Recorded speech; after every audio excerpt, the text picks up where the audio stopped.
Bwana, vile vile mimi ninajua bado tuko na shida ya gharama ya maisha, si ndio?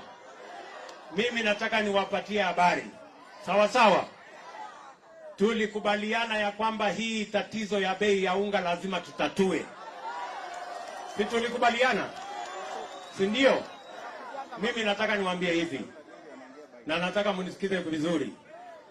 Unajua unga haipatikani ati kwa duka. Ile iko kwa duka imetoka shambani. Kama unataka kutatua shida ya unga, unaenda kuanza shambani, si ndio? Kwani unaanza kwa duka? Si unaenda kuanza shambani? Sasa mimi nimepanga wakulima na nimewasajili wakulima 500,000 na nimewapatia mbolea mifugo 600,000. Saa hizi wakulima wanapambana kule shambani. Tunaelewana? Ili tuzalishe chakula, tuondoe hii tatizo ya njaa.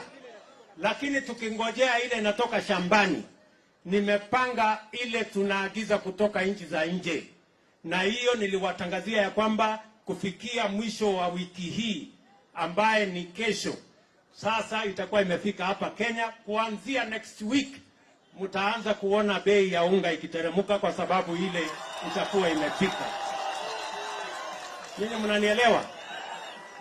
Mnanielewa? Mtaanza kuona bei mpya kuanzia next week, kwa sababu lazima tu balance, tuhakikishe ya kwamba hata ile tunatoa nje haiumizi wakulima wetu, si ndio? Kwa sababu ile tunatoa nje ni ya wakulima ya watu wengine, ile ya muhimu ni ya wakulima wetu hapa nyumbani, kwa sababu ndio watu ambaye tunawategemea. Tunaelewana jameni? Tunaelewana? Mimi nataka niwaambie, nikuulize wewe mtu ya maboko, hata ukiweka sufuria